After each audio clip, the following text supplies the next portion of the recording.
ውስጥ አዲስ የሚያዙ ሰዎች ከ7000 እስከ 8000 አሉ ማለት በኤጅ ደግሞ ዲስአግሪጌት ስናደርጋቸው 70% የሚሆኑ ከ30 ዓመት በታች ናቸው።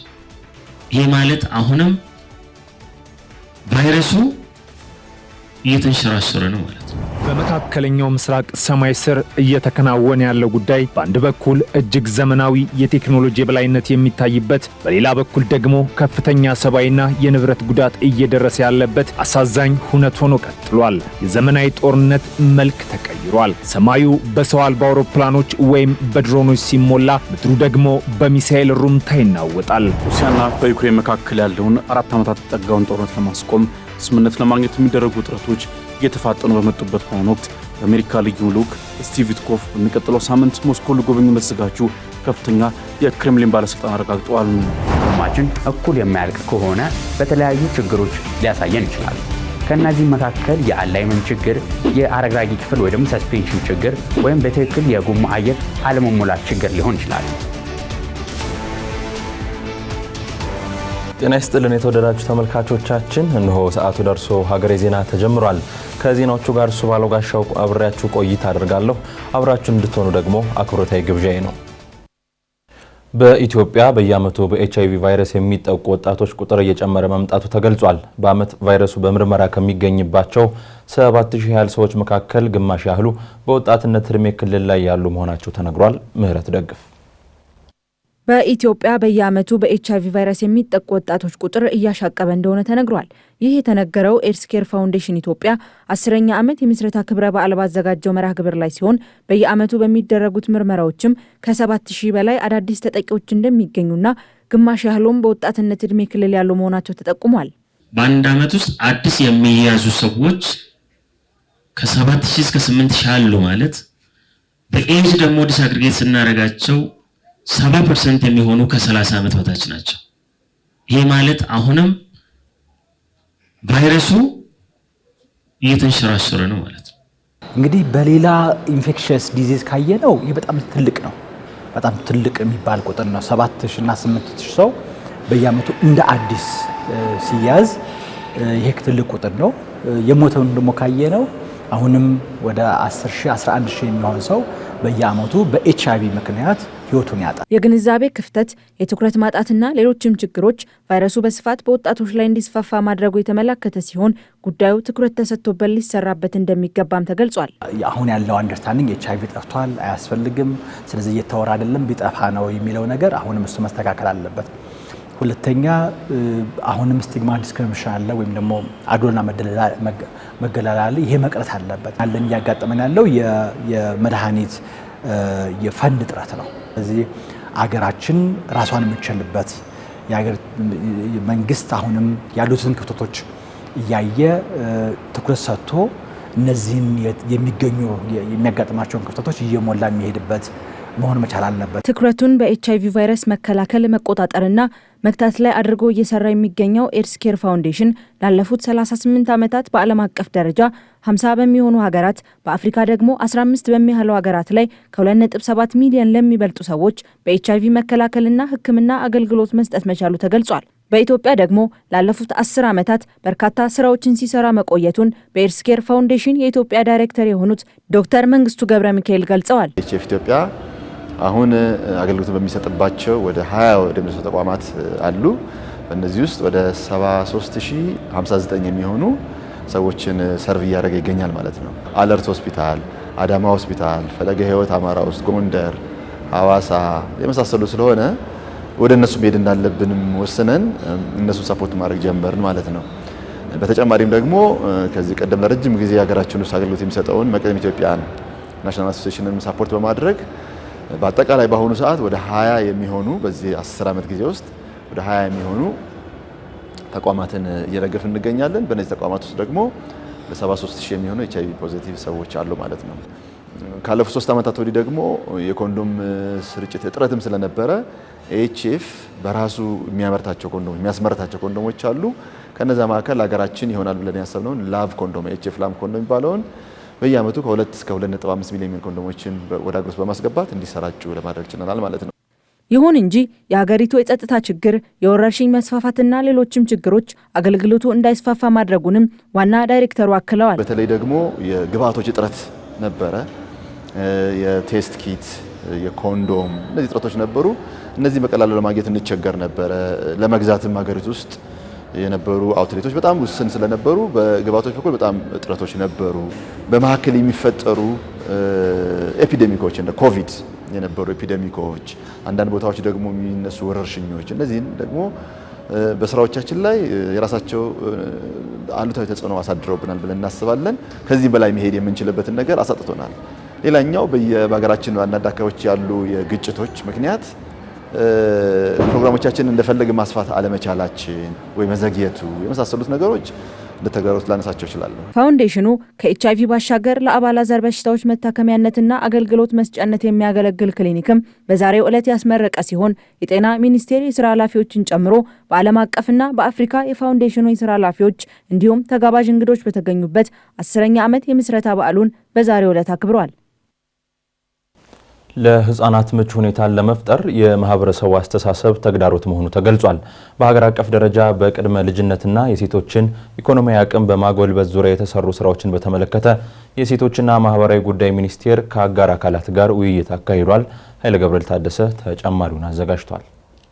ጤናማና አእምሮ የዳበረ ልጅ ለማሳደግ በመጀመሪያ ጤናው የተጠበቀና ኢኮኖሚያዊ አቅሟ የጠነከረ እናት መፍጠር ቀዳሚው እርምጃ ነው። የልጆች አስተዳደግ ከምግብና ሕክምና ባሻገር የእናቶችን የስራ ጫና በማቃለል ላይ ያተኮረ የተቀናጀ አሰራርን ይጠይቃል። በሀገር አቀፍ ደረጃ በቅድመ ልጅነትና የሴቶችን ኢኮኖሚያዊ አቅም በማጎልበት ዙሪያ የተሰሩ ስራዎችን በተመለከተ የሴቶችና ማህበራዊ ጉዳይ ሚኒስቴር ከአጋር አካላት ጋር በመሆን የውይይት መድረክን እያካሄደ ይገኛል። በአዲስ አበባ ከተማ አስተዳደር የስትራቴጂክ ፕሮግራሞች ማኔጅመንት ጽሕፈት ቤት ኃላፊ ዶክተር እሸታየሁ ክንፉ እናቶች ልጆቻቸው አገልግሎት የሚያገኙበት እድል ሲመቻችላቸው መስራት እንዲችሉ እንደሚያደርጋቸውና ለሌሎች አገልግሎቶች የሚወጡ ወጪዎችን ከመቀነስ አንጻርም ሚና እንደሚኖሩ አንስተዋል። የኢኮኖሚ ጫናው በዋናነት ምን ላይ ነው የሚወጣው? በተለይ ወላጆች ሲሆኑ አሳዳጊዎች ሲሆኑ ልጆቻቸውን በማሳደግ ላይ ሲጠመዱ የዕለት ገቢያቸውን ከማሻሻል ያወጣቸዋል ያስራ በባህሪ። ስለዚህ ልጆቻቸው አገልግሎት የሚያገኙበትን እድል ስናመቻችላቸው እነሱ ወደ ስራቸው የሚሄድ እድል አላቸው። ይሄ ነው ሳይክሊካል ያለው ሪሌሽን።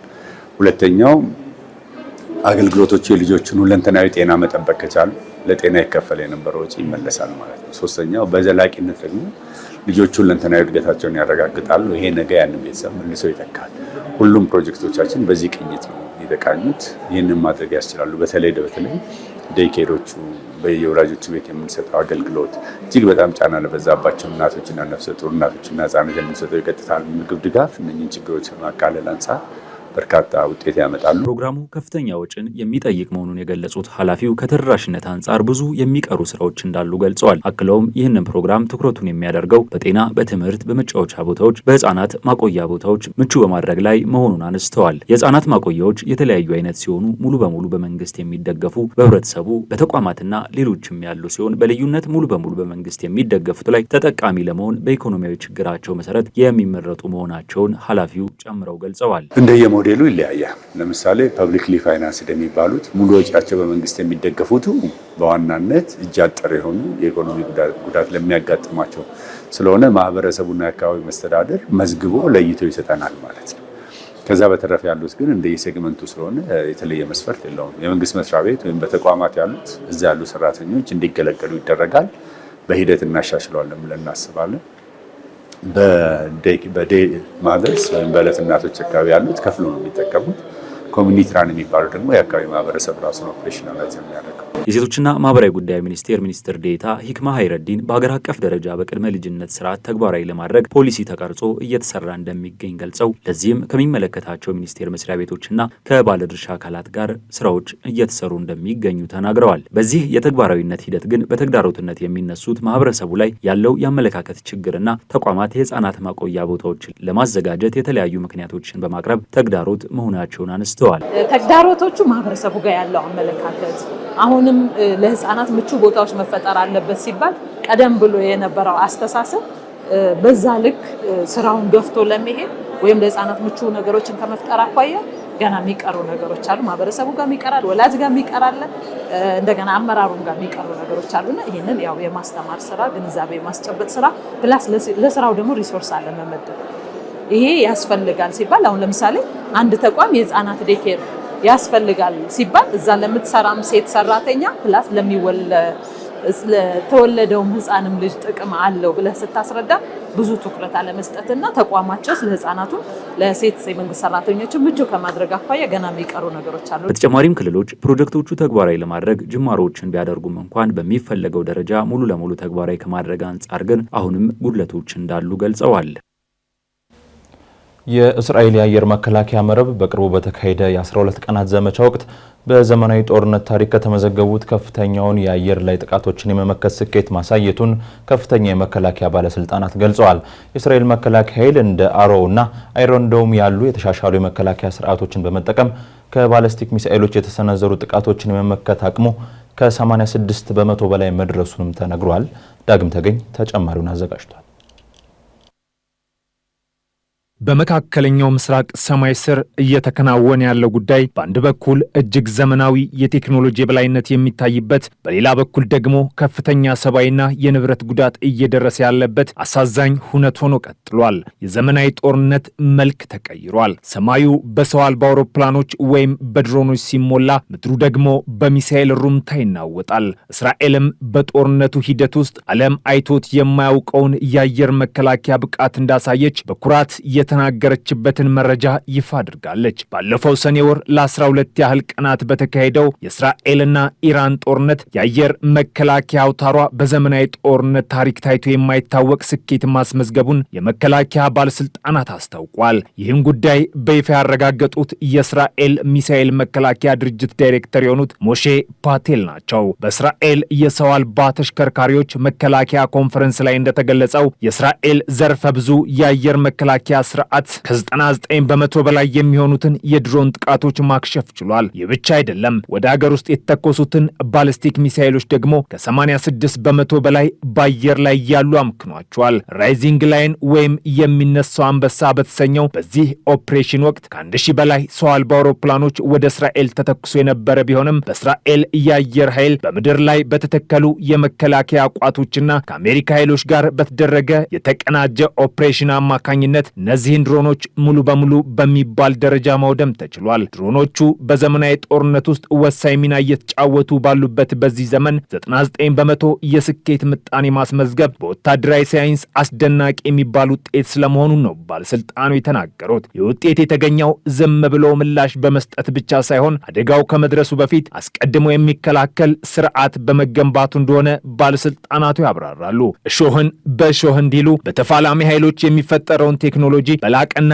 እጅግ ዘመናዊ በሆነ ቴክኖሎጂ እየመከቱ መቀጠላቸውን በተግባር አሳይቷል። በተለይ አሮ የተሰኘው ሚሳኤል መቃወሚያና የተሻሻለው የአይረን ዶም ስርዓት ባሊስቲክ ሚሳኤሎችን በማደን ረገድ ከፍተኛውን ድርሻ ወስዷል። በሰማይ ላይ እንዲህ አይነት ድል ሲዘመር፣ በምድር ላይ ያለው እውነታ ደግሞ አሁንም ያላለቀው ጦርነት መኖሩን ያሳብቃል። የእስራኤል ጦር በምስራቅ ራፋ አካባቢ ከሚገኝ የመሬት ውስጥ ዋሻ የወጡ ናቸው ያላቸውን 6 ሰዎች ኢላማ ማድረጉንና 4ቱን መግደሉን፣ 2ቱን ደግሞ በቁጥጥር ስር መዋልን ያረጋገጠበት ጥቃት ደግሞ በመካከለኛው ምስራቅ አሁንም በጦርነት ውስጥ መሆኗን፣ የሰላም ሂደቶችም ገና ያላለቁ ጉዳዮች መሆናቸውን ያሳያል። ነገሩ ወዲህ ነው። ወደ 200 የሚጠጉ የሐማስ አባላት በራፋህ የመሬት ውስጥ ዋሻ ውስጥ ተቆልፎባቸዋል። ይህ አካባቢ በእስራኤል ጦር ቁጥጥር ስር የሚገኝና በጥቅምት 10 ተግባራዊ በተደረገው የተኩስ አቁም ስምምነት መሰረት ቢጫ መስመር ተብሎ የተከለለ ቦታ ነው። በዋሻ ውስጥ የተያዙት እነዚህ ተዋጊዎች ወደ ሌላ አስተማማኝ ቦታ እንዲዘዋወሩ ሐማስና አደራዳሪዎች ለቴል አቪቭ ጥያቄ ቢያቀርቡም እስራኤል ግን እስካሁን ለዚህ ጥያቄ በጎ ምላሽ አልሰጠችም። በተመሳሳይ ዕለት በሰሜናዊ ጋዛ በምትገኘው ቤተላህያ የእስራኤል ድሮኖች በፈጸሙት ጥቃት 2 ሰዎች ስለመሞታቸውም ተዘግቧል። ጥቃቱ የተፈጸመው ቀደም ሲል በተኩስ አቁም ስምምነቱ መሰረት የእስራኤል ጦር ለቆ በወጣበት አካባቢ መሆኑ ደግሞ ነገሩን ይበልጥ አወሳስቦታል። ይህ ድርጊት በግብፅ በኳታርና በቱርክ አደራዳሪነት እንዲሁም በአሜሪካ ድጋፍ የተደረሰውን ስምምነት ጥያቄ ውስጥ ከቶታል። የፍልስጤም ባለስልጣናት እንደገለጹት የተኩስ አቁም ስምምነቱ ከጸናበት ከጥቅምት 10 ጀምሮ ብቻ ቢያንስ 342 ሰዎች በእስራኤል መከላከያ ጥቃቶች ተገድለዋል። የአሜሪካ ልዩ ልዑክ ስቲቭ ዊትኮፍ በሚቀጥለው ሳምንት ሞስኮ ሊጎበኙ እንደተዘጋጁ ከፍተኛ የክሬምሊን ባለስልጣን አረጋግጠዋል። ከዊትኮፍ ባሻገር በቀደሙት ዲፕሎማሲያዊ ንግግሮች ወቅት ለዋይት ሃውስ አማካሪ ሆነው ያገለገሉት ጃሬድ ኩሽነር በክሬምሊን በሚካሄደው ስብሰባ ላይ ሊገኙ ይችላሉም ተብሏል። ነገር ግን የቭላዲሚር ፑቲን ረዳት ዩሪ አሻኮቭ የክሬምሊን ባለስልጣናት የመጀመሪያውን የአሜሪካ የሰላም ሀሳብ በይፋ እንዳልተቀበሉ ገልጸዋል ነው የተባለው። ሙሴ ከበደ ሩሲያና በዩክሬን መካከል ያለውን 4 ዓመታት የተጠጋውን ጦርነት ለማስቆም ስምምነት ለማግኘት የሚደረጉ ጥረቶች እየተፋጠኑ በመጡበት በአሁኑ ወቅት የአሜሪካ ልዩ ልዑክ ስቲቭ ዊትኮፍ በሚቀጥለው ሳምንት ሞስኮ ሊጎበኙ እንደተዘጋጁ ከፍተኛ የክሬምሊን ባለስልጣን አረጋግጠዋል። ይሁን እንጂ የሩሲያው ፕሬዝዳንት ቭላዲሚር ፑቲን የውጭ ጉዳይ አማካሪ የሆኑት ዩሪ ሻኮቭ የክሬምሊን ባለስልጣናት የመጀመሪያውን የአሜሪካ የሰላም ሀሳብ በይፋ እንዳልተቀበሉ አጥብቀው ገልጸዋል ሲል አሶሼትድ ፕሬስ በዘገባው አስነብቧል። የአሜሪካው ፕሬዝዳንት ዶናልድ ትራምፕ ልዩ መልእክተኛ ስቲቭ ዊትኮፍ በዩክሬን ያለውን ጦርነት በስምምነት ለማስቆም የሚያስችል ውይይት ለማካሄድ በሚቀጥለው ሳምንት ወደ ሩሲያ ሊያቀኑ መሆኑ ከተሰማ ውሎ አድሯል። ጉብኝቱ በፕሬዝዳንት ቭላዲሚር ፑቲን የቅርብ የውጭ ጉዳይ ፖሊሲ ረዳት ዩሪ ሻኮቭ የተረጋገጠ ሲሆን ዩክሬን በሰላም ስምምነት ረቂቁ ላይ ከዋይት ሃውስ ጋር የጋራ መግባባት ላይ መድረሷን ከገለጸች በኋላ የመጣ ነው። ባሳለፍነው ማክሰኞ ትራምፕ ዊትኮፍ የሩሲያውን ፕሬዝዳንት እንዲያገኙ መመሪያ እንደሰጡ የአሜሪካው የጦር ሰራዊት ጸሐፊ ዳን ድሪስኮል ደግሞ ወደ ዩክሬን እየተላኩ እንደሆነ መናገራቸው ይታወሳል። ባለ 8 ነጥቡ የሰላም ስምምነት ረቂቅ እቅድ ከወጣ በኋላ በሁለቱም ወገኖች በኩል ያለው መቀራረብ እየጨመረ የመጣ ሲሆን ፕሬዝዳንት ትራምፕም ረቂቁ በሁለቱም ወገኖች ግብዓት ከተጨመረበት በኋላ በጥንቃቄ መስተካከሉን አስታውቋል። ክሬምሊን ጉብኝቱን ከማረጋገጡ በፊት ለሪፖርተሮች ቃለ መጠይቅ ያደረጉት ትራምፕ ከዊትኮፍ ባሻገር በቀደሙት ዲፕሎማሲ ንግግሮች ወቅት ለዋይት ሃውስ አማካሪ ሆነው ያገለግሉት ጃሬድ ኩሽነር በክሬምሊን በሚካሄደው ስብሰባ ላይ ሊገኙ ይችላሉ ሲሉ ፍንጭ ሰጥተው ነበር። ግጭቱን ለማስቆም ስምምነት ማስጠበቅን ቁልፍ የውጭ ጉዳይ ፖሊሲ ባደረጉት ፕሬዝዳንቱ ስምምነት ላይ ለመድረስ ለየትኛውም ወገን ቀነ ገደብ እንዳልሰጡም ተናግረዋል። ክሬምሊን ቀደም ሲል ለባለፈው ሳምንት እቅድ የተደረጉ ማሻሻያዎችን ላለመቀበል እንደሚችል በማስጠንቀቅ ሩሲያ በአዲሱ ረቂቅ ስምምነት ላይ እስካሁን እንዳልተማከረች ተናግረው ነበር ሲል የዘገበው ቢቢሲ ነበር። የአሜሪካ የሩሲያና የዩክሬን ተወካዮች በዚህ ሳምንት መጀመሪያ ላይ በተባበሩት አረብ ኤሚሬቶች ውስጥ ውይይቶችን አድርገዋል። በዚህም ግንኙነቶች በመካሄድ ላይ ናቸው፣ በስልክም ጭምር። ነገር ግን እስካሁን ድረስ ማንም ሰው በአንድ የክብ ጠረጴዛ ዙሪያ ተቀምጦ ይህንን ነጥብ በነጥብ አልተወያየበትም፣ ያም አልሆነም ሲሉ ሻኮቭ ለሩሲያ የመንግስት መገናኛ ብዙሃን ተናግረዋል። የዩክሬን ባለስልጣናት ባለፉት ሳምንታት የሰላም ጥረቶች ውስጥ ከፍተኛ ሚና የተጫወቱት የአሜሪካው መከላከያ ሚኒስትር ዳን ድሪስኮል የአሜሪካው ፕሬዚዳንት ዶናልድ ትራምፕ ማክሰኞ ዕለት እንደገለጹት በሚቀጥሉ ቀናት ኪየቭ ይገቡ እንደሆነ አላረጋገጡም። ትራምፕ ጦርነቱን ለማቆም ያቀረቡት እቅድ ባለፈው ሳምንት ይፋ የወጣ ሲሆን ይህም ጦርነቱን በሰላማዊ መንገድ ለመቋጨት የሚደረጉ ዲፕሎማሲ እንቅስቃሴዎችን በአዲስ መልኩ አነቃቅቷል። በአሜሪካና በዩክሬን ባለስልጣናት መካከል በጄኔቫ ከሳምንቱ መጨረሻ በኋላ ከተካሄደው ውይይት በኋላ ፕሬዚዳንት ቮሎዲሚር ዜሌንስኪ ቁልፍ ነጥቦች ባይፈቱም እቅዱ ሊሰራ ይችላል ብለዋል። አንድ የዩክሬን ባለስልጣን ደግሞ ዜሌንስኪ በሚቀጥሉ ቀናት ከትራምፕ ጋር ለመገናኘት ተስፋ እንዳደረጉ ተናግረዋል። የዊትኮፍ በሰላም ጥረቶች ውስጥ ያለው ሚና ማክሰኞ ዕለት በአዲስ መልክ ትኩረትን ስቧል። አንድ ዘገባ የፑቲን ረዳት የሆኑት ሻኮቭን የሩሲያው መሪ የዩክሬን የሰላም እቅድን ለትራምፕ እንዴት ማቅረብ እንዳለባቸው እንዳሰለጠኗቸው አመልክቷል። የክሬምሊን ቃል አቀባይ ዲሚትሪ ፔስኮቭ በብሉምበርግ ሾልኮ የወጣው ይህ የስልክ ጥሪ አስፈላጊነትን ማጋነን አልፈልግም ብለዋል። ይሁን እንጂ ፑቲን በዚህ ሳምንት ወደ ኪርጊስታን በሄዱበት ወቅት ፔስኮቭ እንደተናገሩት በተለያዩ ሀገሮች አሜሪካንን ጨምሮ እነዚህን ወደ ሰላም የሚደረጉ ጥረቶች ለማደናቀፍ የሚሞክሩ እጅግ በጣም ብዙ ሰዎች እንደሚኖሩ ግልጽ ነው ብለዋል። የሰላም ስምምነት ከምንጊዜውም በላይ ቀረበ እንደሆነ ጠይቀው ፔስኮቭ ለጋዜጠኞች እንደመለሱት ያንን ለመናገር ጊዜው ትንሽ ገና ነው ስለማለታቸው የዘገበው የሩሲያው መንግስት ዜና አውታር ታስ ነው።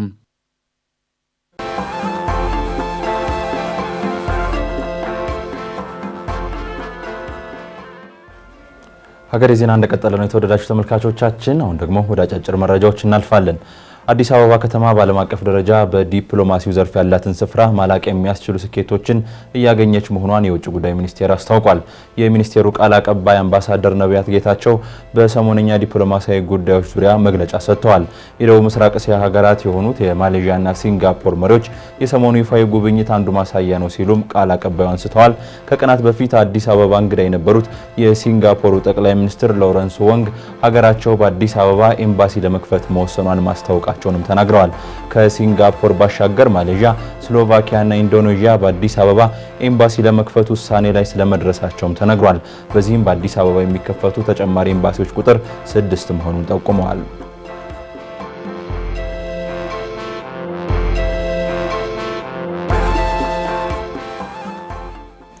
አንድ የቻይና ባንክ በቢሾፍቱ የሚገነባውን ዓለም አቀፍ አየር ማረፊያ ግንባታ ለመደገፍ $500 ሚሊዮን እንደሚያቀርብ መገለጹን የኢትዮጵያ አየር መንገድ ዋና ስራ አስፈጻሚ አስታወቁ።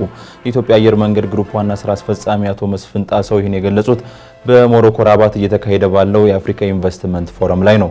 አቶ መስፍን ገንዘቡን የሚያቀርበው ባንክ የትኛው እንደሆነ ባይገልጹም ይህ ድጋፍ ግን ለአየር ማረፊያው ግንባታ ስራ ወሳኝ ነው ብለዋል። በአቡሴራ አካባቢ የሚገነባው የቢሾፍቱ ዓለም አቀፍ አየር ማረፊያ 12.5 ቢሊዮን የአሜሪካ ዶላር ወጪ የሚጠይቅ ሲሆን ይህም የመሬት ግዢና የአካባቢው ነዋሪዎችን ካሳን ያካትታል ተብሏል።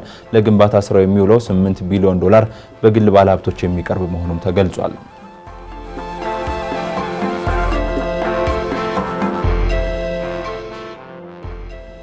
በአማራ ክልል በተለያዩ አካባቢዎች የተፈጠሩ ኬላዎች እንዲነሱ መወሰኑን የክልሉ ገቢዎች ቢሮ አስታወቀ። ቢሮው ለሁሉም ዞኖችና ወረዳዎች እንዲደርስ በላከው ደብዳቤም ህገወጥ ብሎ በጠራቸው ኬላዎች ላይ የሚደረጉ ያልተገቡ ክፍያዎች ህብረተሰቡ ላይ ጫና መፍጠራቸውን ገልጿል። የትኛውም ንብረት ቀረጥ ሊጣልበት የሚገባው አገልግሎት በተፈጸመበት ቦታ ብቻ መሆኑን የገለጸው ቢሮ በተለያዩ አካባቢዎች የተቋቋሙ ኬላዎች ያልተገባ ክፍያ በመጠየቅ ያልተገባ አሰራር እንዲኖር ምክንያት ሆኗል ብለዋል። ጭነቶች ከሚጫኑባቸውና ከሚራገፉበት ቦታዎች በተለያዩ ከተሞች መውጫና መግቢያ በር የተሽከርካሪ እንቅስቃሴ በሚበዛባቸው ቦታዎች በማንኛውም የገጠር ቀበሌዎች በህገወጥ መንገድ የተቋቋሙ ኬላዎች መነሳት እንዳለባቸውም ገልጿል። ይህንን ክልከላ ተላልፎ በተገኘ የትኛውም አካል ላይ እርምጃ እንደሚወሰድም ቢሮ አስጠንቅቋል።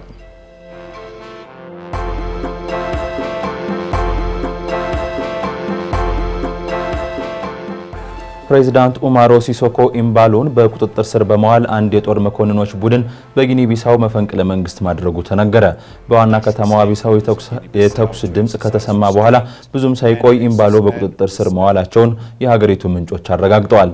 የምዕራብ አፍሪካዊቱ ሀገር የእሁዱን ፕሬዚዳንታዊ ምርጫ ውጤት እየጠበቀች ባለችበት በዚህ ወቅት መኮንኖቹ በመንግስት የቴሌቪዥን ጣቢያ ላይ ቀርበው የምርጫውን ቀሪ ሂደት ማገዳቸውን አስታውቀዋል።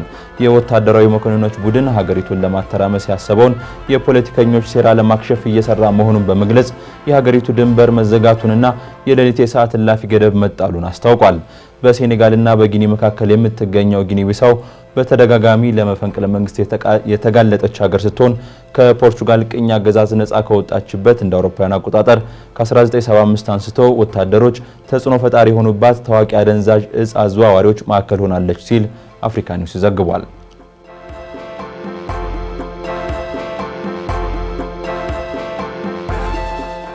በአሜሪካ ነጩ ቤተ መንግስት አቅራቢያ በተከፈተ ተኩስ 2 ወታደሮች ላይ ጉዳት ደረሰ። የዋሽንግተን ከንቲባ ጥቃቱ የታቀደ ጥቃት ነው ያሉ ሲሆን በተኩስ ልውውጡ የተጎዱ ወታደሮች በአደገኛ የጤና ሁኔታ ውስጥ እንደሚገኙ ተናግረዋል። ተጠርጣሪው አስቀድሞ በአንድ ወታደር ላይ ተኩስ የከፈተ ሲሆን ተኩሱን ሰምተው በመጡ ሌሎች ወታደሮች ላይ ጥቃቱን ማስፋቱንም የአካባቢ ፖሊስ አስታውቋል። በተፈጸመው በዚህ ጥቃት ሳቢያ ነጩ ቤተ መንግስት በጊዜያዊነት ተዘግቷል የተባለ ሲሆን በምስጋና ምሽቱ ዋዜማ በዋሽንግተን ዲሲ የሚገኘው ግዙፍ አየር መንገድ በረራ እንዲያቆም ተደርጓል። በአውሮፓውያኑ 2021 ወደ አሜሪካ የገባው ራህማኑላ ላካንዋል የተሰኘ አፍጋኒስታዊ ግለሰብ አሜሪካ ለጥቃቱ ተጠርጣሪ አድርገዋለችም ተብሏል። ዶናልድ ትራምፕ ጥቃቱን የፈጸመው ዋጋውን መክፈሉ ባይቀርም ለብሔራዊ ጠባቂዎቻችን ደህንነት ወደ ፈጣሪያችን እንጸልይ ሲሉ በትሩዝ ገጻቸው መልእክት አጋርተዋል።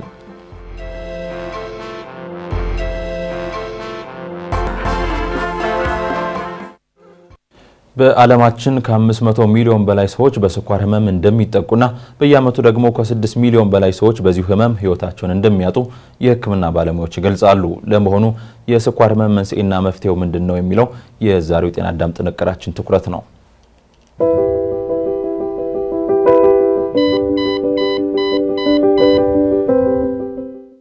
ጤና ይስጥልኝ። ዓለማችን ላይ ከ500 ሚሊዮን በላይ ሰዎች የስኳር ህመም ተጠቂዎች ናቸው። ከዚህ በተጨማሪ በየዓመቱ ከ6.5 ሚሊዮን በላይ ሰዎች ከስኳር ጋር በተያያዘ ህይወታቸውን ያጣሉ። ለመሆኑ የስኳር ህመም ምንድን ነው? ምልክቶቹስ ምንድን ናቸው? ዶክተር ቢኒያም ፍስሐ ነኝ። አብራችሁን ቆዩ። የስኳር ህመም በደማችን ውስጥ ከመጠን ያለፈ ስኳር ወይንም ግሉኮስ መከማቸት ማለት ነው። ሰውነታችን ስኳርን ከደም ወደ ሴሎች እንዲገባ ለመርዳት ኢንሱሊን የተባለ ሆርሞንን ይጠቀማል።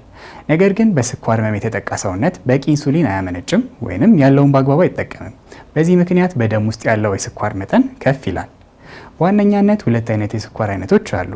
አንደኛው አይነት ወይም የመጀመሪያው አይነት የስኳር ህመም ብዙውን ጊዜ በልጆች ላይ ይከሰታል።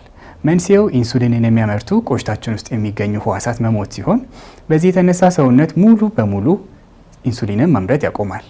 ሁለተኛው አይነት የስኳር ህመም ደግሞ አብዛኛውን ጊዜ እድሜያቸው ከ30 ዓመት በላይ በሆኑ ሰዎች ላይ የሚከሰት ሲሆን የሚከሰትበት ዋነኛው ምክንያት ለኢንሱሊን በቂ ምላሽ ሰውነታችን ማስጠት ሳይችል ሲቀር ነው። የስኳር ህመም ምልክቶቹ ምንድን ናቸው? በጣም የመጥማት ወይንም የረሃብ ስሜት፣ ቶሎ ቶሎ ሽንት መምጣት፣ የድካም ስሜት፣ ክብደት መቀነስ፣ ቁስል ቶሎ አለመዳን ይጠቀሳሉ። ነገር ግን አንዳንድ ጊዜ የስኳር በሽታ ምልክት ላያሳይ ይችላል። ስለዚህ በየጊዜው ምርመራ ማድረግ አስፈላጊ ይሆናል። ለስኳር ህመም ተጋላጭ የሚያደርጉ ነገሮች ከመጠን ያለፈ ውፍረት፣ የስኳር ህመም በቤተሰብ ታሪክ ውስጥ መኖር፣ የአካል ብቃት እንቅስቃሴ አለማድረግ፣ አብዝቶ አልኮሆል መጠቀም፣ ጤናማ ያልሆነ አመጋገብ ይጠቀሳሉ። ለመሆኑ የስኳር ህመም በቂ ህክምና ካላገኘ የሚያስከትላቸው ጉዳቶች ምንድን ናቸው? የኩላሊት ህመም፣ የአይን ወይም የነርቭ ህመም፣ ስትሮክ፣ የልብ ድካም፣ ቁስል ቶሎ አለመዳን ይጠቀሳሉ። የስኳር ህመም እንዴት ይታከማል? የስኳር ህመም ህክምና እንደ አይነቱ የሚለያይ ሲሆን በዋናነት የመጀመሪያው አይነት የስኳር ህመም ኢንሱሊንን በመስጠት ይታከማል። ሁለተኛው አይነት የስኳር ህመም ደግሞ በአፍ የሚወሰዱ መድኃኒቶችን በመስጠት ይታከማል። ጤናማ አመጋገብን በመመገብ እንዲሁም በቂ አካል ብቃት እንቅስቃሴ በማድረግ ራስዎን ከስኳር ህመም ይከላከሉ። ሰላም።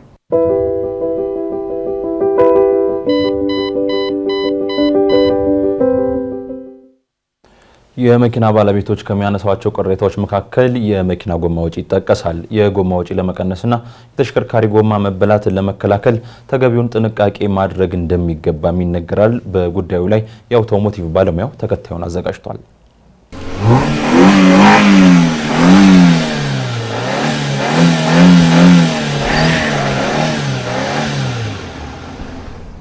ሰላም እንደምናላችሁ ውድ ተመልካቾቻችን፣ በዝግጅታችን የትኛውም አይነት ተሽከርካሪ ብታሽከርክሩ እጅግ በጣም አሳሳቢና ወሳኝ ስለሆነው የጎማ መበላት በስፋት እናያለን።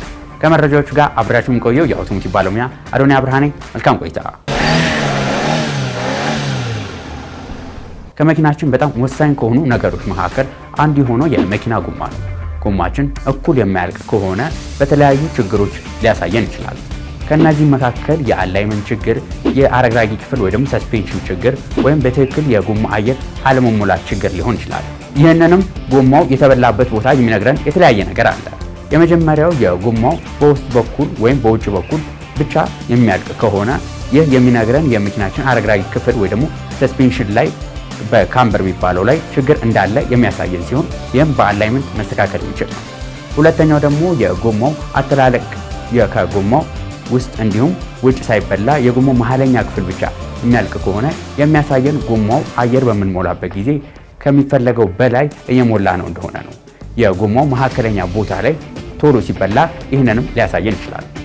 ስለዚህ ይህ እንዳይፈጠር የመኪናችን ጎማ በትክክለኛ አየር መጠን መሙላት ተገቢ ነው። የመኪናችን ጎማ ትክክለኛ አየር መጠን ስንት እንደሆነ ለማወቅ እጅግ በጣም ዘመናዊ የሆኑ አሁን መጡ ተሽከርካሪዎች የመኪናውን በር በምንከፍትበት ጊዜ ከጎኑ ተጽፎ እናገኛቸዋለን። ሶስተኛው ደግሞ የመኪናችን ጎማ በውጭ በኩል በውስጥ በኩልም እኩል አልቆ ነገር ግን መሃል ላይ ያለው ገና ከሆነ የሚያሳየን ነገር አለ። ይህም የጎማው የአየር መጠን በጣም ከመጠን በታች አንሶ እንደሆነ ነው። ስለዚህ ከላይ እንዳየነው ትክክለኛው የአየር መጠን መጠቀም እንዳለብን ያሳየናል። እነዚህ በአላይመንትና በጎማ አየር መጠን በማስተካከል የሚመለሱ ሲሆኑ ነገር ግን አንዳንድ ጊዜ የመኪናው አረግራጊ ክፍል የሆኑት ላይ ጉዳት በሚያጋጥምበት ጊዜ የመኪናችን ጎማ በአንድ በኩል የተጣመመ ይሆናል። ይህም ያለ ጊዜ ለጎማ ወጪ እንድንዳረግ ያስገድደናል። ከዚህ በተጨማሪ ጎማው በምንቀየርበት ጊዜ በተቻለ መጠን አራቱንም ጎማ እኩል ብንቀየር ይመረጣል። ሌላኛው ደግሞ መኪናችን ሰርቪስ በምናደርግበት ጊዜ አራቱንም ጎማ ቦታ ብናቀያየራቸው ተመራጭ ነው። በተለይ ቶንቹ ድራይቭ የሆኑ ተሽከርካሪዎች ላይ የመኪናችን የፊተኛው ጎማ የሚነዳው የፊተኛውን ጎማዎች በመሆኑ ለመዞርም ያንን ጎማ ስለሚጠቀም ወደ ፊተኛው ጎማ የተሻለ ጤንነት ያለው ጎማ መጠቀም ይኖርብናል። ይህ ለመኪናው ጤና ብቻ ሳይሆን ለመኪናችን ደህንነትም ይጠብቅልን ስለሆነ ስለዚህ እነዚህ እና ሌሎችንም ጥንቃቄ ማድረግ ይኖርብናል። ለዛሬ ይዤላችሁ የቀረቡት መረጃ ይሄን ይመስል ነበር። በቀጣይ ሌሎች ከመኪና ጋር በተገናኙ መረጃዎች እስከምንገናኝ ድረስ መልካም ሁሉ ተመኘሁ።